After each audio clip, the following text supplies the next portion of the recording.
जनपद कार्यालय में स्थायी समितियों के निर्वाचन में नियमों का उल्लंघन करने को लेकर सदस्यों ने लगाया गंभीर आरोप। सौंपा ज्ञापन। स्थायी समितियों के निर्वाचन को लेकर सदस्यों ने खोला मोर्चा। सतना जिले के रामपुर बागेलान जनपद सभागार में स्थायी समिति के गठन की प्रक्रिया संपन्न कराई गई, जिसको लेकर जनपद सदस्यों ने मोर्चा खोल दिया। सदस्यों ने निर्वाचन प्रक्रिया में सवाल खड़े करते हुए कहा कि राजनीतिक दबाव के चलते अधिकारियों ने देश भावना पूर्ण निर्वाचन प्रक्रिया संपन्न कराई है, जो पंचायत अधिनियम में कहीं भी अंकित नहीं है, जिसको लेकर जनपद सदस्यों ने आंदोलन की चेतावनी दी है। रामपुर बागेलान के 14 जनपद सदस्यों का स्थानीय प्रशासन पर आरोप है कि स्थायी समितियों के सभापतियों के निर्वाचन प्रक्रिया में चुनाव में हाथ उठाकर निर्वाचन प्रक्रिया संपन्न कराई गई है, जो नियमों का पालन नहीं किया गया है, जिस पर जनपद सदस्यों ने कड़ी आपत्ति दर्ज कराई। इसके उपरांत रामपुर बागेलान अनुविभागीय दंडाधिकारी राजस्व सुधीर कुमार बेग को आपत्ति संबंधित ज्ञापन पत्र सौंपा गया। वहीं सदस्यों ने निर्वाचन प्रक्रिया में राजनीतिक दबाव के चलते देश भावना पूर्ण निर्वाचन प्रक्रिया संपन्न कराने को लेकर मोर्चा खोल दिया है और जल्द ही आंदोलन की चेतावनी दी गई है। इस दौरान बड़ी संख्या में जनपद सदस्य मौजूद रहे। जनपद पंचायत की स्थायी समितियों का गठन था। उनके सभापतियों के गठन में माननीय निर्वाचन अधिकारियों द्वारा हाथ उठा के वोट डलवाया गया, जिसमें निर्वाचन हाथ उठवाया गया। उससे निर्वाचन प्रक्रिया की जो गाइडलाइन है उसके विपरीत तरीके से इसको संचालित किया गया, इसका हम सभी जनपद सदस्य लोग विरोध कर रहे हैं और आज हमने माननीय एसपी साहब को ज्ञापन दिया है।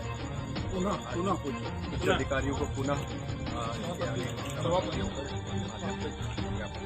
ये मामला यही है कि हम लोग जनपद सदस्य हैं और हम लोग को उसके लिए समिति की नियुक्त हुई है आज हम लोग की, तो उसमें जो समिति के जो सभा अध्यक्ष चुने गए हैं वो वोटिंग डाल के नहीं, हाथ उठा के हुआ गया। इसके लिए हम विरोध कर रहे हैं कि इसके लिए डेट दी जाए फिर से वोट डालने की।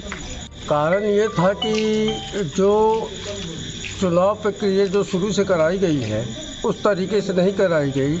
बाद में हाथ उठा के ज़बरदस्ती जो है, तो ऐसा लग रहा था कि ये चुनाव नहीं हो रहा है, ये चाल खेल रहे हैं। ज़बरदस्ती के जो हाथ उठवा के और उनको बनाया गया है अपने अपने तरीके से, ये गलत है। जबकि जैसा शुरू से ही वोटिंग की गई थी उसी तरह से सबका चुनाव होना चाहिए, चाहे सभापति हो तो अध्यक्ष का हो, कोई भी चुनाव हो तो उसी तरीके से होना चाहिए जो शुरू से हुआ है। समितियों का गठन भी करना चाहिए था वोटिंग से, न कि हाथ उठा के। ये कहाँ लिखा हुआ है कि हाथ उठा के गठन किया जाए? तो ये इसके विरोध में हम लोग मैंने इसको नहीं स्वीकार करते हैं कि हाथ उठा के किया जाए। लिखित में वोट डाल के जो भी हो, जो प्रक्रिया होती है सामान्य प्रक्रिया, उस प्रक्रिया से गठन होना चाहिए हम लोगों का। इतने हम लोग समझते हैं। अधिकारियों के समक्ष आपत्ति दर्ज कराई गई है इस मामले हाँ, हम लोगों ने कहा तो उन लोग अनसुनी कर गए। हम लोग लिखित में दे दिए। हाँ, हम लोगों ने लिखित में दिया है, डीएम साहब को दिया है।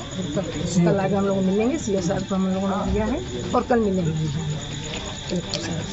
सर, आज अस्थायी समितियों के गठन का चुनाव था, जिसमें समिति के सदस्यों का चुनाव वोटिंग के माध्यम से कराया गया। वो विद्यमान तरीका था।